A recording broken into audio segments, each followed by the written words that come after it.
kubanga tayimu ya biseera byonna Allah yabiteeka mu ssuula eyo eyitibwa suratul asr. Allah subhanahu wa ta'ala agamba a'udhu billahi minash shaitani rajim bismillahir rahmanir rahim wal 'asr innal insana lafi khusr illa alladhina amanu wa 'amilus salihat wa tawasaw bil haqqi wa tawasaw bis sabr. Kubayittu bamannyonnyola nga batunuulira essuula eyo bagamba nti Allah subhanahu wa ta'ala bwe yali kyageeza okulayira omulembe ow'emirembe ow'ebiseera kyageeke obwangaazi bwo obw'ebiragiro by'olina olw'okuba nti kikulu nnyo nga kirina gye kikutwala kimalawo obuwangaazi bwo kirina levu eddala ekikutuusaamu. Allah y'ensonga lwaki yalayira n'agamba mu ssuula eno nti wal asr ndayidde ebiseera ndayidde omulembe ndayidde generation ndayidde entambula y'omuntu gy'atambula mu buwangaazi bwe. Therefore kitegeeza essuula eno ekwata mu biseera. Allah okulayira ebiseera yalayira ekintu ekikulu ennyo kye tumwangaaliramu time management, okozesa otya ebiseera bikozesezza otya era bameka abagenda okutuuka ewa Allah nga mu nkozesa yaabwe okubeera tebakozesa ku ebiseera kibaviiriddeko okubeera nga bafuna kibayita khasaara okufaafaagana. Allah nti wal asri ndayidde omulembe innal insana lafi khusr, buli muntu yenna eyakozesa okubi ebiseera n'atabitegeera omulembe ogwo Allah gwalayidde enkomerero y'okukozesa obubi ebiseera agenda kubeera mu kwenyusa okufaafaagana, okubeera mu ddaka ery'ekitala ennyo ekimuleetera ennaku gyeki anti ensonga zaamuyitako olw'obutategeera biseera bye, anti ibaada zaamuyitako kubanga yali alowooza nti akyalinayo ebiki ebiseera.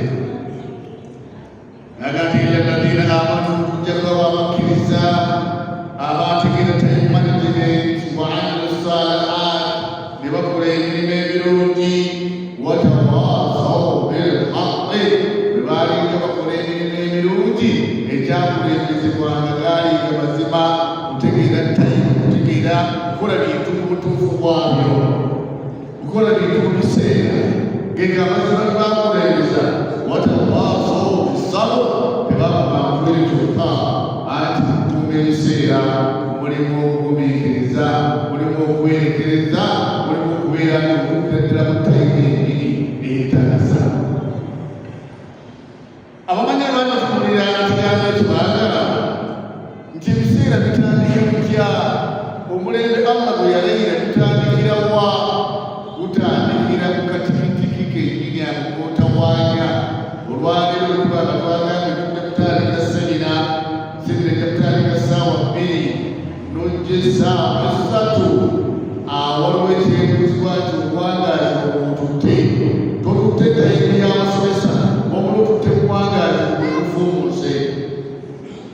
Sajja omu yagamba nti akatikitiki kegakola essaawa kegakola eddakiika nekola akatikitiki naye eddakiika nekola essaawa nekola olunaku ne lukola wiiki, mu wiiki bwe tujja omwezi, ate mu myezi bwe tujja emyaka omwaka, so ng'ate omwaka tujjamu generations emirembe egigenderera ebifaananyi. Singa kubeera ku makya nga sirireene ekulesebwa buteetegeka kubanga omukkiriza yandiwadde nga always abeera prepared, osanga omuntu ensonga ezibuuzaawo ezimuleeta okubanga ebiseera bimuyitako, anti bw'aba agenda okwebaka sitokiseemu ebeera mu kisenge kirala endala nebeera mu kisenge ekirala. Akatambaala akola keyeebikka ako n'akateeka ku dayiniini gye yakalese ate nate alubutuuka essaawa olw'okugenda gy'alaga awo n'okuwangala okutandika okufumuuka kutya amala eddakiika 3 anoonya sitopusi ezo dakika 3 zikola ki buli lunaku singa buli lunaku obala eddakiika 3 n'ogajja ku myaka Allah yakubeera kyogenda okuwangaala 50 nga n'emyaka 5 ago osookoddeko emyaka 15 ez'obuto ogenda kutuukibwa Allah nga wamala emyaka 5 nga gyagendera bweri olw'onoona sitopusi obuno bwe buwangaaza osanga omusajja ng'ebiseera by'olwokuba teyabikozesa bw'azimbye ennyumba bayingizaamu mayiti lwaki kubanga emyaka gyaweddeko egy'etaano yalina okuzimbirako ng'afudde yagisaasaanya atya gyagenderanga mu kunoonya sitopusi time management kyaffe kya musiraamu okukuuma ebiseera abasiraamu kyaffe nolwekyo Allah ogamba nti wal asri ndayidde omulembe ndayidde time tegeeza bulungi time gy'omala n'ojja mu swala nga baasaddeko dda eddakiika ezo z'omaze okuzizaawo zikwongerayo eri kusala ku buwangaaziwo awo nno tugamba nti abo mu mwaka aba avumye eki abaana abo mu mwaka aba avumye eki weevumye wekka ovumeya Mutonda ovuma kiki wala asri Allah yagayidde emyaka y'obuwangaazi inna al-insana lafi khusr bwe bakuyitanga nti obwanga ogenda kusoma manya nti kyowesitinze ng'okiwesitingira mu kulya oba mu kunywa oba mu kukola ekibbanga ebifaana bwekyo eri mu maaso nga lyatekakola ki kadda bannaffe abazungu bwe bategeera essaawa buli kintu bakiwa ebyakyo wabula temwawulire tabula kamu akamu akateeka mu dayiningi akalala akateeka mu sitting room akalala akateeka mu kisenge akati bwonna tayimu bwekusangira tekubanga oli informed amawulire wagasomye dda tolina dakiika zogera kutwala kitudde ku tivi mpuliriza amawulire tegeeza kale okukozesa kwa tayimu kikulu nnyo by time indeed mankind is in loss except for those who are believed and done previous things ababakolera ebirungi nebakolera ebikutayimu musuula eddala Allah yali atutegeeza ebiseera swati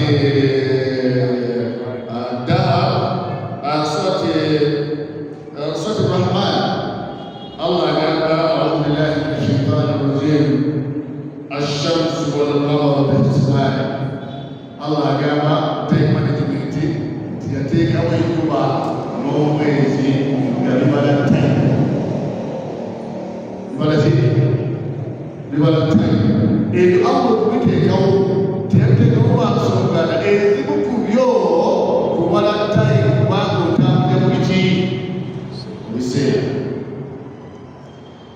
muteeka eddala Allah bwe yalinganyiddwa mu surati Dahar oba gye tumanyiga suratu al-Insan Allah yagamba nti a'udhu billahi minash shaitani rajim hal ata ala al-insani hinun min ad-dahr lam yakun shay'an madhkura Allah subhanahu wa ta'ala annunula time annunula emyaka annunula obuwangaazi annunula engeri gy'obugayaliddemu obuwangaazi obwetayimu okitwala obuwangaazi abange kyekitwala emyaka gyaffe kyekutusindika mu kufa buwangaazi bwaffe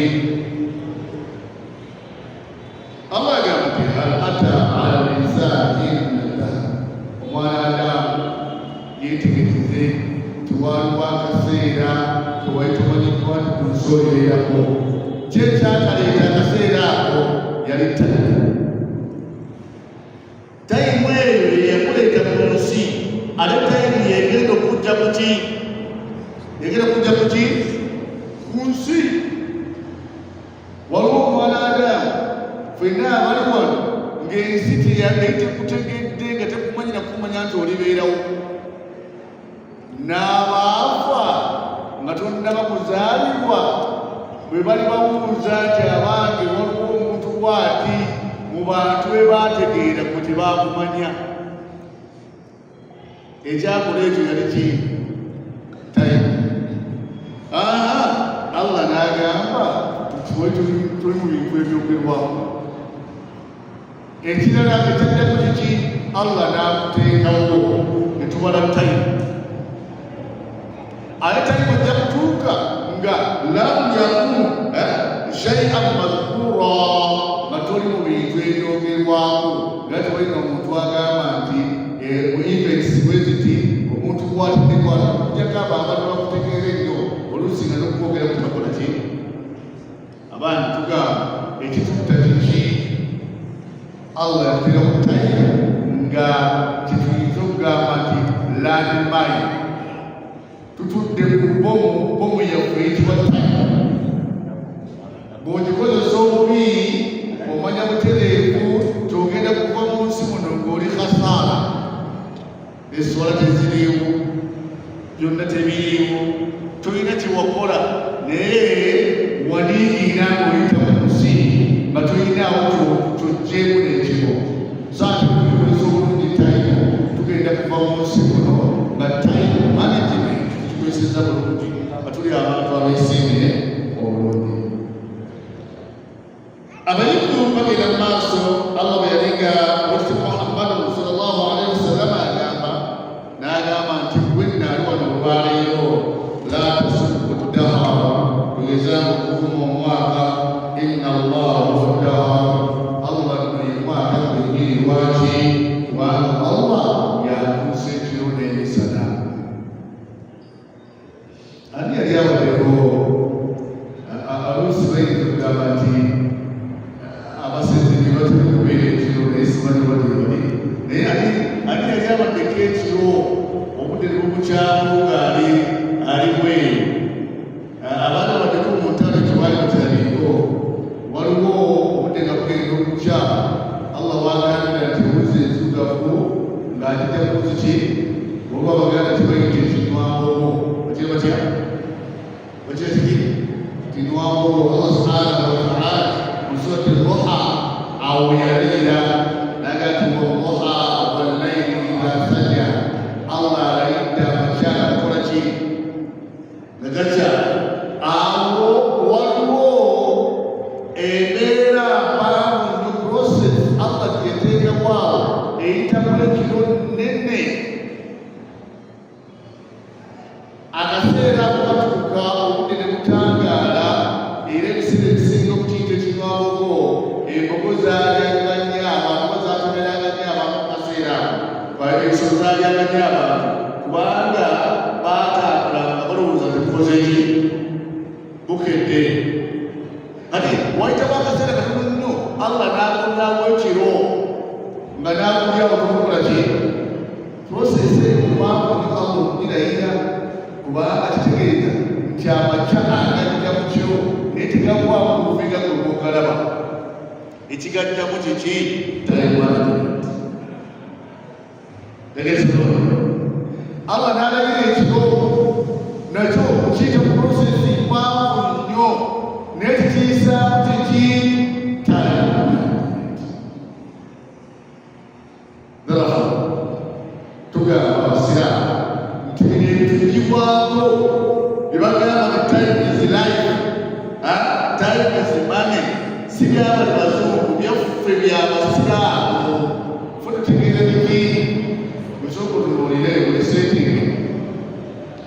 Musiraamu w'omanya time eya layiri n'ozuukuka n'omusaala n'oteeka Allah subhanahu wa ta'ala n'ova mu ekyo subuhi n'etuuka ku era walutugambira tumusiraamu tukugambangako omusiraamu kubeera ngalo munani oba kubeera nga weebase musiraamu teyeebaka nnyo abeebaka ebituuba ddala subuhi ekusiŋŋaana oliki bweru ebyo exercise nekolebwa tetukusuubira kuddayo kwebaka oluva ku subuhi genda okola emirimu time management tekukwatayana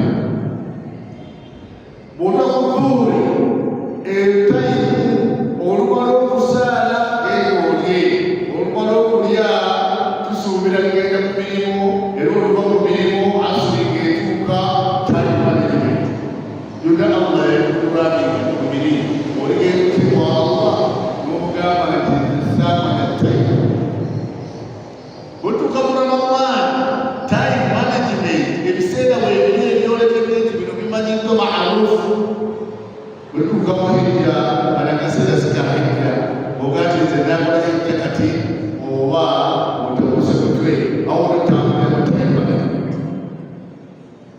Allah agamba nti la tasubbu dahra tugezera okukuba ki lwaki kubanga Allah eki lwaki Allah emwaka akyusa ekiro n'ebiki n'emisana mu suratu Kahfi Allah byerennyonnyola era gamba tayimanagimentiyaga walabithu fi kahfihim 300 sinina wazdadu 9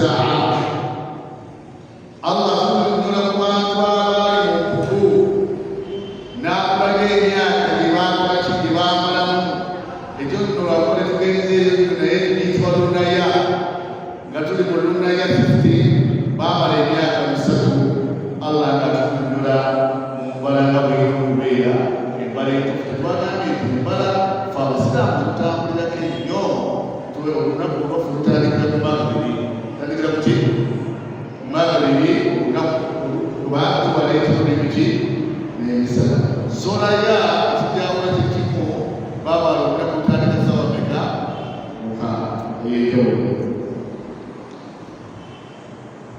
mu surati Tawba tuyite mu bufunzo bw'ekitalo surati Tawba Allah subhanahu wa ta'ala aya yasimu mukaaga yalinga nnyonnyola time management emyaka yagamba inna iddata shuhur inda Allah 12 shahran fi kitabillah yawma khalaqa samawati wal ard nti Allah nti inna iddata shuhur inda Allah emyaka gy'amanyi gyali ye gy'ategeera gy'amanyi diri emanya emyaka 12 shahran diri emyaka 12 eyo mbala ya busiraamu emyaka ey'obusiraamu 12 era obuokyali kutayima management agamba Allah subhanahu wa ta'ala eyo emyaka teyasobola okubeera nga atondamu ekitabo kino ekya Allah aye n'atonda yawma khalaqa samawati wal ard n'atonda musanvu ensi eyo aya neekitegeeza butereevu ng'eyogera ku time management aya endala era surati Yunus ey'okutaano Allah agamba atya erigayogera time management agamba nti huwa alladhi ja'ala ash-shamsa diya'a yoyo Allah ayatonda enjuba ng'enjuba eggibwako omuliro walqamara nuura n'akuba omwezi nga guggibwako kitangaala waqaddarahu manazila lita'lamu adada sinin n'abeeranga buli kimu yakiwa ekifo kyakyo bwe kiddukira mu kitambulira era lwaki kitambulira mu kifo ekyo kisobole okubeera nga kibala ebiseera akibala biki ebiseera emyaka walhisaaba n'okubala ma khalaqa Allahu Allah ebyo bwe yabikola dhalika illa bilhaq Allah yakola ebyo okujjaku nga bikoze lwa mazima kutegeera biseera bantu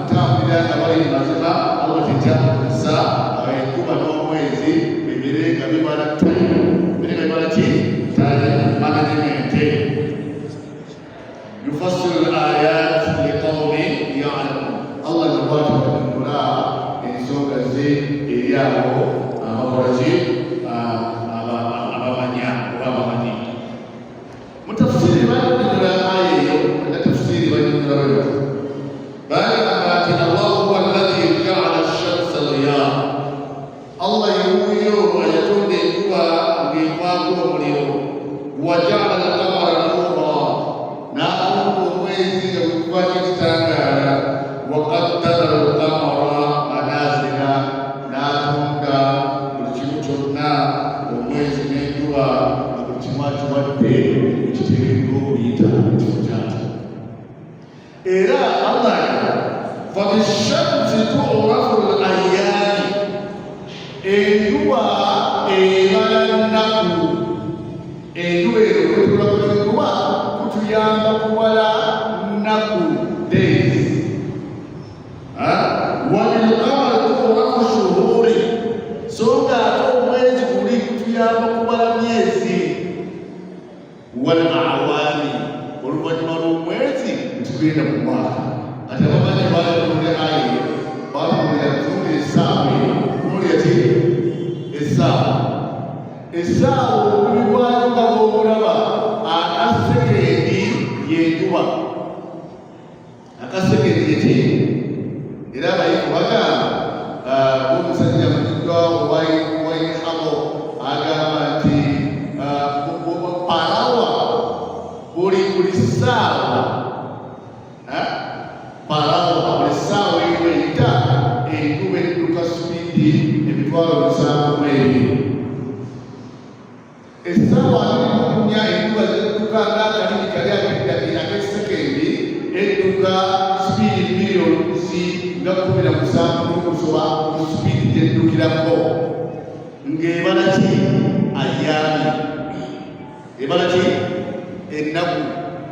Tegereza era abayivu bagamba nti enjuba eyo bw'etambula ng'etambula n'etuuka mu mbala ey'effe gye tumanyi obulungi, n'emala olunaku n'etutwala mu nnaku zonna nga bw'ezitambuza, bw'etuuka mu nnaku 29 oba 3 mu nnaku ezo z'ebibaze n'ekasukira omwezi. Omwezi nagwo gutandika okubala ne gututwala mu myaka. Kati bw'olaba ng'enjuba eyo ng'etambula oba olunaku lw'enjuba nga luyiseewo, omanya nti lubadde lubala biseera byo. So ng'ate bw'olaba omwezi nga gukozese, omanya nti gugenda kukasuka mu mwaka. Kati bw'okutwala ebiseera okuvuma omwaka weevuma wekka. Tegeeza bulungi, weevuma ki? Kubanga akalimi kali ak'eddakiika ke kamala omwezi, so ng'ate akalimi ak'essaawa ako ke kabala tugamba ke kabala emyaka. Bwetyo netambula mutambula ng'etambula bwetyo. Tunuulira ekifaananyi ky'essaawa y'entambula y'ensi. Omusajja omu ayali agamba nti enjuba eno eyimiridde wamu nga bannasayansi batera okubagamba nti ensi eryetooloola enjuba mu mwaka gwa 1929 eyo theory yafa. Nebamugamba nedda enjuba edduka era etambula, omuntu ng'ayagala okutuuyana tayimirira wamu, era omuntu nga babadde bamwetooloola si kye kimuleetera okutuuyana, so ng'ate amwetoolodde yatuuyana.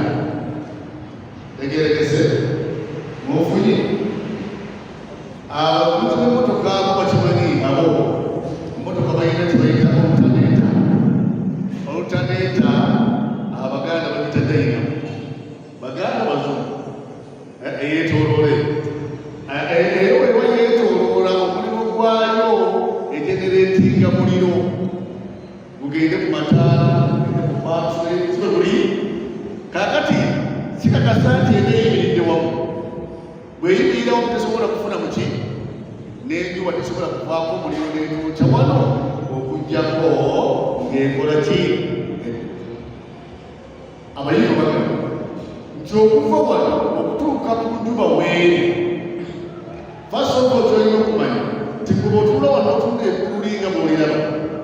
eryo si ekkulu ya Allah lyagamba eggulu amakulu g'omusanvu. Okuva wano ku atmosphere mwe tuli okutuuka ku leeya ziri enjuba n'omwezi webiri, enjuba yokka bweri waliwo miles millions 93 okuva wano distance erya ekirala Qur'an ekitunula butereevu nti enjuba teri ku ggulu n'omwezi teguli ku ggulu n'emmunyeenye teziri ku ggulu wabula ziri mu sikaali sikaali kyeki ziri mu bbanga muziwugira.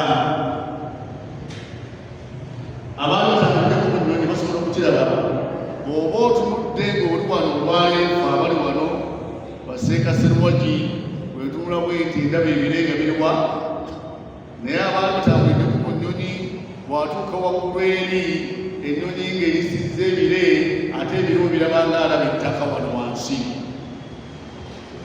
olabanga alaba ki wani kakati sikaayi erina layers musanvu ng'eggulu birina layers mmeka omusanvu. Lwekyo wantu obwangu tugambye okuva wano okutuuka enjuba weri waliwo miles abayimbi tebagamba ziri miles billions 93 so nga ate okuva ku njuba okutuuka ku mwezi waliwo kilometers oba miles 400 egiriwaawo. Olaba nti enjuba bw'ekasuka ku mwezi efuna ekola omwezi gukola nga reflectors tegeeza bulungi. Kati omwezi ne gusindika ekitangaala so ate enjuba n'etuma ki omuliro. Abaana bakumanya ng'enjuba etuma omuliro abayinza okukikozesaako nasayansi naye wano masitaafu wasobola okuba eyo singa oddira gundi ezo gakoze ezo ez'amaaso n'okwata nalalikwamukaayo n'ofuna omuliro gukubuza ekibintu kyabuze ebintu byonna tolina kyakola olaba Allah waali w'amaanyi tayagala osuba enjala kati kyakola kyokola ngufuna obusanja ng'obuteekaawo enjuba ezize eyaka ng'oddira akantu ako ng'otayiminga ki enjuba eyo ojja kufunako omuliro ogufumba embeera yafuna kumuliro kukola ki kubanga enjuba etuwa buki ate omwezi gutuwa kiti. Naye mubyo byetwagalamu tetufuna ebisige tubale twagalamu kigamba fabishamsi tu'rafu al-ayyaami abange tunuulira essaawa nga bwefaanana eyo yebala temanagement.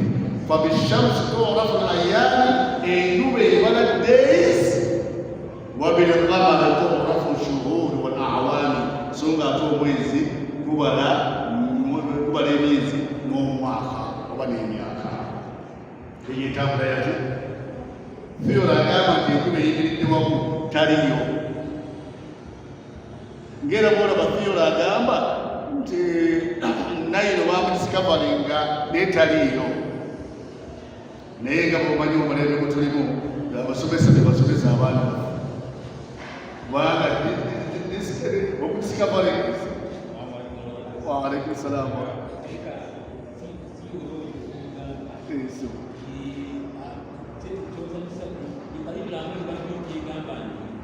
Seeka walyogereddeku wano. Waalaikum salaam wa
I